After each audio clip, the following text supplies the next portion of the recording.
Farm care with Wasim में खुश आमदीद। हमारे साथ वेटरनरी प्राइवेट लिमिटेड से डॉक्टर उमर फ़ारूक साहब बिज़नेस डेवलपमेंट मैनेजर साहब तशरीफ़ रखते हैं। डॉक्टर साहब की ग्रेजुएशन एरिड यूनिवर्सिटी से है और एमफिल इनका एनिमल न्यूट्रिशन में है। इस हवाले से हम जो है डॉक्टर साहब से कुछ फार्मर का एक जो बहुत बड़ा इशू है जिसे माइकोटॉक्सिन्स के नाम से जाना जाता है उर्फ़े आम में, तो उस हवाले से हमने आज डॉक्टर साहब को ज़हमत दी है। डॉक्टर साहब अस्सलाम वालेकुम। वालेकुम अस्सलाम सर आपका बहुत शुक्रिया, आप जो है आपने हमें अपने कीमती वक्त से जो है वो नवाजा। डॉक्टर साहब आज हम बात करना चाह रहे हैं आपसे माइकोटॉक्सिन्स के बारे में। सर ज़रा ये बताइएगा कि ये है क्या?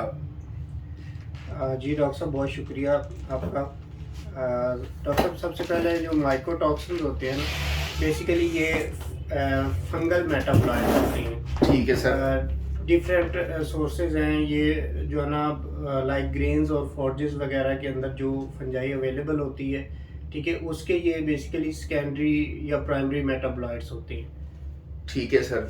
और डॉक्टर साहब ये इनका जो सोर्स है वो क्या है और कहाँ से आते हैं ये टॉक्सिन्स? सर जी, जैसे मैंने बताया कि ये फंजाई है, फंजाई से आते हैं, फंगल मेटाबॉलाइट्स हैं। ठीक है। ठीक है, ये जो है ना ग्रेन्स और फॉर्जेस वगैरह के अंदर ये ऑलरेडी अवेलेबल होते हैं।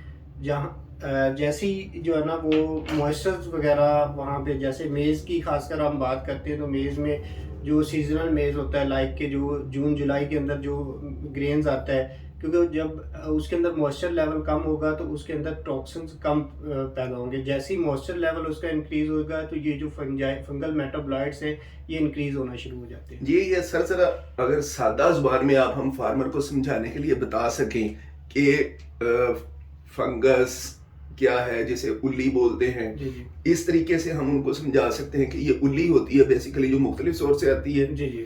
अच्छा डॉक्टर साहब, एक माजरत जी। आपकी बात कट गई। बहुत सारे जैसे कि फार्मर्स हमारे इस्तेमाल कर रहे होते हैं, रोटी इस्तेमाल कर रहे होते हैं, फार्मर्स जो होता है वो गली सड़ी मकई इस्तेमाल कर रहे होते हैं, गंदी रोटी इस्तेमाल कर रहे होते हैं। इसके अलावा जो बेकरी आइटम्स हैं, लाइक के जो केक वगैरह हैं, इनकी जो बाई प्रोडक्ट्स, इनको क्योंकि ये हाई मॉइस्चर्स पे पड़ी होती है और इनके ऊपर आप देखते हैं कि उल्ली वगैरह लगी होती है, जिसको हम अपनी टेक्निकल टर्म में फंगस कहेंगे। ठीक है। फंगस लगी होती है, बेसिकली वो टोटली जो है ना वो टॉक्सिक है। और वो एनिमल के लिए जो है ना, उसमें जितने भी फंगस होती है उसके अंदर, और ये उल्ली जिसे आप कह रहे हैं, ये जो है ना बेसिकली माइकोटॉक्सिन्स है। इसमें डिफरेंट टाइप्स के माइकोटॉक्सिन्स होते हैं। बिल्कुल ठीक है।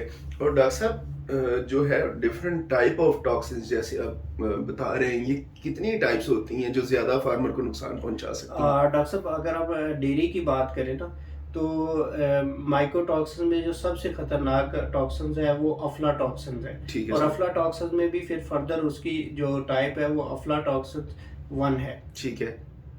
और इसके अलावा और भी 6 टाइप ऑफ टॉक्सिन्स होती हैं, जो कि आप कह लें कि वो लीस्ट जो है ना वो टॉक्सिन्स होते हैं फॉर एनिमल, लेकिन उनका भी एनिमल के ऊपर इफेक्ट ज़रूर होता है, उनका भी असर ज़रूर होता है। वो भी एनिमल को डैमेज करते हैं, उसके डिफरेंट सिस्टम्स को जो है ना इम्पेयर करते हैं। बट जो सबसे ज़्यादा डेयरी के अंदर टॉक्सिन्स, माइकोटॉक्सिन्स का इशू है, वो अफ्लाटॉक्सिन्स 1 है।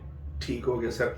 और सर आपने हमें गाइड किया था कि इसमें अफ्लाटॉक्सिन है, डॉन टॉक्सिन है, कुछ इस तरह सीरोलिनोन टॉक्सिन वगैरह है। इन सब के डॉक्टर साहब जो पब्लिक हेल्थ है उन पे क्या असरात आते हैं? डॉक्टर साहब, पब्लिक हेल्थ से पहले जो है ना हम जो है ना इसके ह्यूमन एनिमल हेल्थ के ऊपर जी। असर देख लेते हैं। ठीक है सर। जो अफ्लाटॉक्सिन होता है बेसिकली ये लीवर को डैमेज करता है। ठीक है सर। ठीक है, लीवर को डैमेज करने के अलावा ये मिल्क की कंटेमिनेशन करता है। ठीक है सर। ठीक है, इसको हम आगे फर्दर डिस्कस करेंगे कि मिल्क की कंटेमिनेशन ये कैसे करता है। ठीक है सर। इसके बाद जो हमारे पास फर्दर जो है ना वो ऑक्राटॉक्सिन्स होता है। अच्छा, ऑक्राटॉक्सिन्स के बारे में मैं आपको बड़ी एक इंटरेस्टिंग चीज़ बता देता हूँ। ठीक। जो रूमिनेंट्स है ना, बेसिकली अल्लाह ताला ने रूमिनेंट्स के अंदर ऐसी सलाहियत रखी है कि ये जो ऑक्राटॉक्सिन्स होता है, इसको रूमिनेंट्स का जो र्यूमन होता है उसके अंदर जो माइक्रोबियोटा होते हैं, ठीक है। माइक्रो ऑर्गेनिज्म, प्रोबियोटिक्स होते हैं, वो इसको लेस टॉक्सिक मेटाबोलाइट्स में कन्वर्ट कर देते हैं। ठीक है। ये एक जो है ना आप कह रहे हैं कि नेचुरली जो है ना अल्लाह ताला ने इसके अंदर एक सलाहियत रखी हुई है। इसके बाद DON और जो T2 होते हैं ये रिप्रोडक्टिव सिस्टम को इफेक्ट करते हैं। ठीक है सर। ठीक है, इसके बाद अर्गट अल्कलॉइड्स होते हैं। Ergot alkaloids basically animal central nervous system को इफेक्ट करते हैं। बिल्कुल ठीक है सर। और उसके बाद जो ज़ीरालिनोन वगैरह होते हैं वो रिप्रोडक्टिव सिस्टम को इम्पेयर करते हैं और रिप्रोडक्टिव सिस्टम के जो है ना वो प्रॉब्लम काज करते हैं। ठीक है सर। अच्छा डॉक्टर साहब, जानवरों में जो आमतौर पे कॉमन डिजीजेस हैं चंद एक, उनके नाम आप हमें बता सकते हैं जो टॉक्सिन की वजह से पैदा हो सकती हैं? टॉक्सिन जो टॉक्सिन्स की वजह से बेसिकली तो जब एनिमल का बेसिकली टॉक्सिन्स का जो होता है ना एनिमल का सेकेंडरी इफेक्ट होता है। लाइक आप कह लें कि ये एनिमल के इम्यून सिस्टम को इम्पेयर करेगा, एनिमल को स्ट्रेस में ले जाएगा। जब एनिमल को स्ट्रेस में ले जाएगा तो बहुत ज़्यादा जो है ना वो और डिजीजेस जो है वो एनिमल के ऊपर इफेक्ट करती हैं। मैं एक डिजीज़ जो है ना हेमरेजिक बाउल सिंड्रोम का नाम आप शायद सुना होगा, जिसमें जो है ना वो फीसेस के अंदर ब्लड आना शुरू हो जाता है। उसकी भी जो पीछे बेसिक काज होती है वो टॉक्सिन्स होती हैं, माइकोटॉक्सिन्स होते हैं। बाकी और बहुत सारी ऐसी लॉट ऑफ डिजीजेज हैं, बहुत सारी बीमारियां हैं जिनके पीछे जो बेस होते हैं वो टॉक्सिन्स होते हैं। और टॉक्सिन्स सडनली बेसिकली जो है ना ये नहीं है कि आज आपने टॉक्सिन्स एनिमल को दिया तो कल वो असर शुरू, ये बेसिकली आहिस्ता आहिस्ता एनिमल की बॉडी के अंदर पेनिट्रेट करती है और इनके लॉन्ग टर्म जो है ना साइड इफेक्ट आते हैं। अच्छा डॉक्टर साहब, ये तो हो गए टॉक्सिन, उसकी इकसाम और उससे पैदा होने वाली बीमारियां। अब अगर टॉक्सिन आ रही हैं फार्म पे तो उनका सोल्यूशन क्या है? उनसे बचा कैसे जा सकता है या उनको ट्रीट कैसे किया जा सकता है? डॉक्टर साहब इसमें यह है कि इसमें प्रिवेंटिव ट्रीटमेंट है। ठीक है, डिफरेंट टाइप्स ऑफ माइकोटॉक्सिन जो है ना वो मार्केट में अवेलेबल होते हैं। लाइक अगर मैं बात करूं तो सिलिकेट्स को आप एज अपनी फीड में मिक्स कर सकते हैं, एज अ माइकोटॉक्सिन बाइंडर का वो काम करते हैं। इसके अलावा डिफरेंट टाइप्स ऑफ क्लेज यूज होती हैं, ठीक है। जिसमें मोंटमोरिलोनाइट है और जियोलाइट है। ठीक है, इसके अलावा आप चारकोल को भी यूज कर सकते हैं। इसके अलावा यीस्ट सेलवाल का कंसेप्ट भी है और बहुत सारे मार्केट में टॉक्सिन बाइंडर जो जस्ट क्ले, मोंटमोरिलोनाइट और जियोलाइट बेस भी मार्केट में अवेलेबल है। इसके अलावा और बहुत सारे हैं लाइक यीस्ट बेस भी हैं जिसके अंदर जो है ना वो 70 to 80% और वो डिफरेंट प्रोडक्ट्स में वेरी करती है। क्ले होती है, बाकी यीस्ट होती है। इसके अलावा चारकोल बेस्ड प्रोडक्ट भी अवेलेबल है। कुछ ओलिगोसैकेराइड्स भी यूज़ होते हैं जो है ना इन प्रोडक्ट के साथ कम्बिनेशन में। तो ये सारे ऐसे हैं जो फीड में से माइकोटॉक्सिन्स को बाइंड करते हैं। सर ये टॉक्सिन बाइंडर किस तरीके से डॉक्टर साहब काम करता है? जरा सिंपल हमारे फार्मर भाइयों के लिए बताइएगा कि टॉक्सिन बाइंडर काम कैसे करेगा।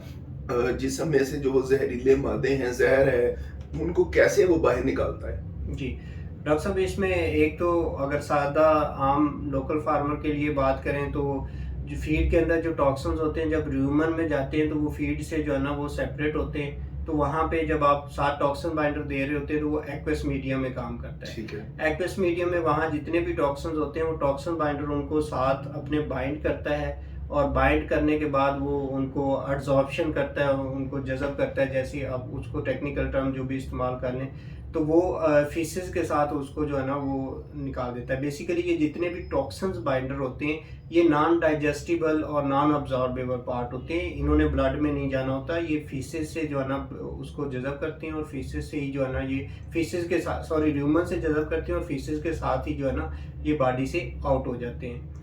ठीक है डॉक्टर साहब, और टॉक्सिन बाइंडर देने से हमें क्या क्या फायदे हासिल हो सकते हैं? कौन सी बीमारियों से बच सकते हैं और प्रोडक्शन में इसका क्या कंट्रीब्यूशन है?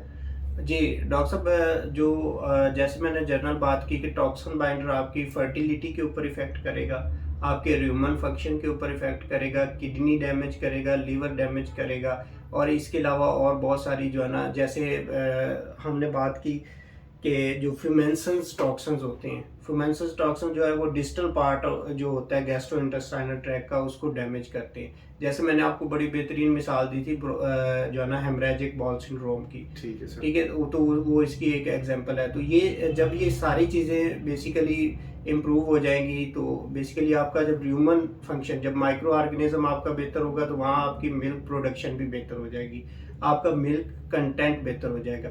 मैं आपको एक जनरल बात बताता चलूँ कि अगर आपके फार्म पे टॉक्सिन्स का इशू है, ठीक है, और स्वेयर किस्म के टॉक्सिन्स आप एनिमल को दे रहे हैं, आप टॉक्सिन बाइंडर इस्तेमाल करें, आपको 10-12 दिन के बाद आप देखेंगे कि आपके मिल्क प्रोडक्शन और फैट कंटेंट बढ़ना शुरू हो जाते हैं। बेसिकली टॉक्सिन बाइंडर का डायरेक्ट कोई कोरिलेशन नहीं होता मिल्क फैट और मिल्क फैट के अंदर और मिल्क की प्रोडक्शन को इंक्रीज करने, लेकिन इसका इनडायरेक्टली कोरिलेशन होता है कि आपका जो है ना सबसे बड़ा माइक्रोटॉक्सिन आपके माइक्रोबियोटा को जो है ना माइक्रो ऑर्गेनिज्म को प्रोबायोटिक्स को डिस्टर्ब कर रहा होता है। ठीक है सर।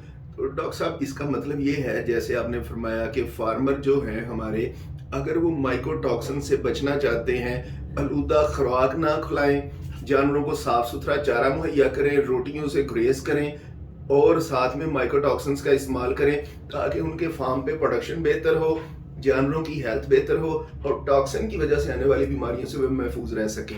जी डॉक्टर साहब, सबसे पहले तो आपका मैं वो थर्ड क्वेश्चन की तरफ आता हूँ जो आपने जी। पब्लिक हेल्थ के लिए पूछा जी था बिल्कुल। कि इसका पब्लिक हेल्थ के ऊपर क्या इफेक्ट है। ठीक है अभी सर। तक तो हम एनिमल की बात कर रहे थे कि ये सारी चीज़ें जो है ना, लाइक आप गंदी रोटी डालेंगे उसके अंदर जो है ना उल्ली लगी होती है, फंगल मेटाबोलाइट्स होते हैं जो कि जाके जो है ना एनिमल्स के सिस्टम को इम्पेयर करते हैं। ठीक है मैंने सर। आपको स्टार्ट में बताया था कि इसमें जो सबसे बड़ा इशू होता है वो अफ्लाटॉक्सिन्स का एनिमल्स के अंदर, रूमिनेंट्स के अंदर अफ्लाटॉक्सिन 1 का होता है। ठीक है अब सर। जैसे ही ये अफ्लाटॉक्सिन्स जो होते हैं ये आप एनिमल के ब्लड में जाते हैं तो ब्लड से जो है ना ये डायरेक्ट अफ्लाटॉक्सिन M1 में कन्वर्ट हो जाते हैं। ठीक है। और M1 जो होता है बेसिकली ये मिल्क के अंदर आता है। ठीक है। ठीक है। अगर आज जितने भी लोग मतलब कि कमर्शियल डेयरी या कॉर्पोरेट डेयरी पे बेसिकली यूज़ करते हैं तो उनका मकसद ये होता है कि उनके दूध के अंदर M1 ना आए। ठीक है। अब आप पूछेंगे कि M1 क्या होता है। बेसिकली ये एक टाइप ऑफ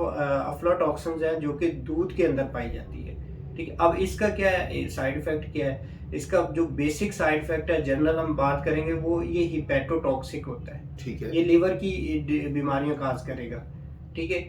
प्लस ये कार्सिनोजेनिक भी होता है, ये ह्यूमंस के अंदर जो है ना वो कैंसरस काज करेगा, कैंसरस के सबब बनेगा, जिसमें जो है ना बहुत सारे लोग आपने देखे GIT डिजीजेस होती हैं, उनको मिल्क से इश्यूज होता है। तो बेसिकली जो उसके अंदर टॉक्सिन्स होती हैं वो ये डिजीज बेसिकली हम जो वेटनेरियंस हैं बेसिकली हम जो लोगों को मैसेज देते हैं कि वन हेल्थ का कंसेप्ट आ रहा है। तो बेसिकली वन हेल्थ का ये कंसेप्ट नहीं है कि हम जाके MBBS की तरह DVM वाले को इंजेक्शन लगाना शुरू कर देंगे। हमारा बेसिकली जो वेटनेरियंस का जो एम्स हैं, जो टारगेट्स होते हैं या जो हमारा काम होता है वो फूड चेन की सेफ्टी है।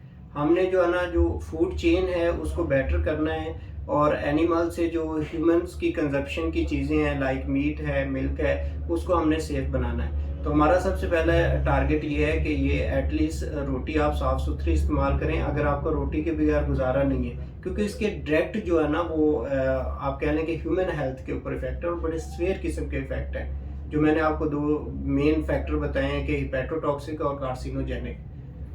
बिल्कुल ठीक है डॉक्टर साहब। ये 2 किस्म के असरात है जो कि इंसान, अगर फार्मर भाइयों देखें कितना नुकसान है। आप अपने बच्चों को भी दूध पिलाते हैं, खुद भी पीते हैं, और अगर आप ये इस तरह टॉक्सिन वाला दूध खुद पिएंगे, अपने बच्चों को पिलाएंगे, तो उनमें जिगर की और दूसरी बहुत सारी बीमारियों का पैदा होने का खदशा होता है। डॉक्टर साहब मैं आपका बहुत मशकूर हूँ आपके टाइम का और आपकी कीमती इंफॉर्मेशन का। बहुत शुक्रिया sir. Sir thank you very much. Farmer भाई देखते रहिए ऐसी कारआमद इंफॉर्मेशन के लिए फार्म केयर विद वसीम। अल्लाह हाफिज़।